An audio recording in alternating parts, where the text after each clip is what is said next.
Olá pessoal, tudo bem? Eu sou o Wilson Rodrigues, aqui do Chefe Sorocaba. Estamos aqui para mais um programa Estudando Marcel Benedetti. E hoje estamos começando o mês de abril, quarto mês de 2026. Muito rápido, olha, realmente estou abismado o quanto está passando rápido esse ano. Né? Parece que ontem a gente estava falando de Natal, de Ano Novo, fizemos aquele programa tão especial de Natal e de Ano Novo. Do Evangelho do Jefa, por exemplo, né, com a Nilza Michelin, com a Celina Sobral. E a gente está agora no mês de abril, hoje dia 7 de abril, né, para quem está nos acompanhando agora no momento em que o programa está indo ao ar. E estamos quase finalizando o capítulo 3 do livro Os Animais Conforme o Espiritismo. Esse capítulo que a gente começou lá em dezembro, né, no finalzinho de dezembro de 2025. Tivemos aí 3 meses, né, estudando janeiro, fevereiro e março. Então, somando os 2 programas de dezembro e mais esses 2 programas de abril que a gente vai fazer, né, hoje e semana que vem, 4 meses estudando a alma animal no livro do Marcel Benedetti. Então, para aqueles que falam, não tem nada falando sobre alma animal, né, tá aqui, a gente está estudando e a gente está mostrando quanto de material, quanta informação tem nas obras básicas do Espiritismo para a gente estudar. Semana passada a gente leu uma questão só, que era uma questão mais densa, né, uma questão mais complexa, né, do Livro dos Médiuns. Hoje também vamos ler apenas uma questão, tá? A questão 65 do livro do Marcel Benedetti, e aí já é um trecho do Livro dos Espíritos, tá? Inclusive a introdução do Livro dos Espíritos, falando um pouquinho sobre esse assunto. Então vamos lá, um trecho um pouquinho longo aqui para a gente ler nesse comecinho. A outra palavra acerca da qual importa igualmente que todos se entendam, por constituir um dos fechos de abóbada de toda a doutrina moral e ser objeto de inúmeras controvérsias. A míngua de uma acepção bem determinada. É a palavra alma. A divergência de opiniões sobre a natureza da alma provém da aplicação particular que cada um dá a esse termo. Uma língua perfeita, em que cada ideia fosse expressa por um termo próprio, evitaria muitas discussões. Com uma palavra para cada coisa, todos se entenderiam. Segundo uns, a alma é o princípio da vida material orgânica. Não tem existência própria e se aniquila com a vida. É o materialismo puro. Nesse sentido e por comparação, diz-se de um instrumento rachado que nenhum som mais emite, ou seja, não tem alma. De conformidade com essa opinião, a alma seria efeito e não causa. Segundo outros, finalmente, a alma é um ser moral, distinto, independente da matéria, e que conserva a sua individualidade após a morte.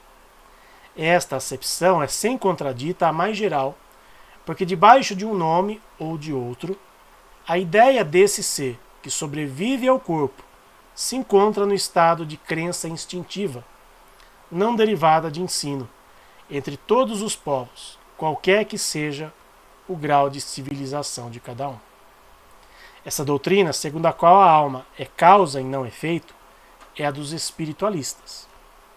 Julgamos mais lógico tomá-lo na sua acepção vulgar, e por isso chamamos alma ao ser imaterial e individual que em nós reside e sobrevive ao corpo, mesmo quando esse ser não existisse, não passasse de produto de imaginação, ainda assim seria preciso um termo para designá-lo.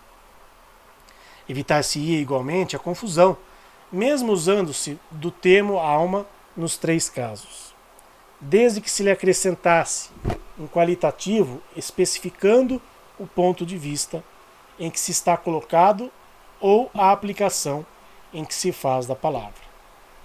Esta teria então um caráter genérico, designando ao mesmo tempo o princípio da vida material, o da inteligência, e o do senso moral, que se distinguiriam mediante um atributo como os gases, por exemplo, que se distinguem aditando-se ao termo genérico as palavras hidrogênio, oxigênio ou azoto. Poder-se assim dizer, e talvez fosse o melhor, a alma vital, indicando o princípio da vida material, a alma intelectual, o princípio da inteligência, e a alma espírita, o da nossa individualidade após a morte.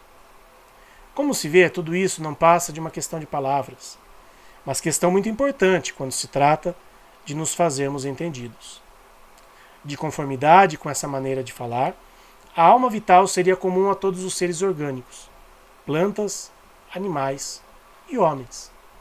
A alma intelectual pertenceria aos animais e aos homens. A alma espírita somente ao homem. Então, esse trecho longo aqui que o Marcel separou está na introdução do Livro dos Espíritos, no item 2. O pessoal às vezes pula, né, a introdução do Livro dos Espíritos, mas tem muita coisa bacana lá no Livro dos Espíritos, Evangelho segundo o Espiritismo, né? São informações importantes que constam lá e que muita gente pula. E aí vem os comentários do Marcel. Pelo enunciado, percebemos que todos os seres orgânicos possuem alma. Por seres orgânicos, entendemos todos aqueles compostos de moléculas orgânicas, como proteínas, por exemplo. Portanto, podemos dizer que até mesmo uma bactéria ou um vírus possua alma. Assim, se os micro-organismos, que são seres orgânicos, possuem alma, não podemos nos surpreender que os animais, como os cães, gatos, cavalos, bovinos e quaisquer animais selvagens ou não, possuam também. Algumas pessoas negam categoricamente que estes seres, ou os animais, possuam alma individual, pois ainda persiste no meio espírita o conceito vindo da teosofia e não do espiritismo, de que os animais possuem alma coletiva ou alma grupo, em que os animais não são indivíduos, mas a manifestação de uma única alma comum a todos os animais. Obviamente, isso não é o que acontece de acordo com a visão espírita, que percebe nos animais espíritos individualizados, desde o momento em que foi criado como princípio inteligente. Por isso é que se diz que o espírito evolui do átomo ao arcanjo.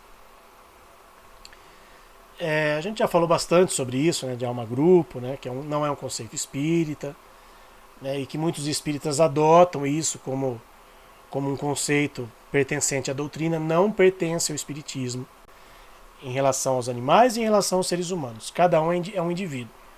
Ah, mas uma molécula, né, um átomo já possui uma alma? Claro que não é uma alma igual ao ser humano e também não é igual a uma alma de um animal, de um cachorro, de um gato. É um princípio ali, latente, bem primitivo que está ali.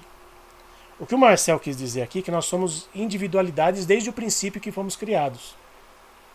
Isso é importante deixar claro. Desde o princípio já temos ali uma individualidade. E que vai se desenvolvendo, como diz aqui, do átomo ao arcanjo. Isso está lá no Livro dos Espíritos. Não lembro a questão, eu não sou de ficar guardando. Né? Tem companheiros espíritas que declamam, né, as questões do Livro dos Espíritos de cor. Eu confesso que eu sei o conteúdo, mas aonde está, qual é a questão, de cabeça eu não sei realmente. Mas temos lá, do átomo ao arcanjo, no Livro dos Espíritos. Então nós vamos evoluindo de um átomo primitivo até chegarmos à fase de angelitude. E é isso que mais importa saber. E em cada etapa a gente vai desenvolvendo potencialidades próprios da nossa materialidade, né, do nosso corpo físico e do nosso espírito ou alma também. Em cada etapa a gente vai se desenvolvendo. Acho que isso tem que ficar muito claro para todos nós. Os animais estão crescendo, estão evoluindo com a nossa ajuda. Isso é importante dizer. Nós temos essa responsabilidade em relação aos animais, porque nós precisamos ajudá-los nesse sentido. Assim como os nossos amigos espirituais nos ajudam. Eles estão nos ajudando. Eles estão nos fortalecendo para um dia chegarmos à angelitude. E nós temos que ajudar os animais também. Então esse foi mais um programa Estudando Marcel Benedetti. Semana que vem, 14 de abril, é o nosso último programa deste capítulo. Tá? Vamos ler a questão 66 e encerrar o capítulo A Alma Animal. Então não percam, semana que vem, encerramento aqui da Alma Animal. Tchau, pessoal. Fiquem com Deus.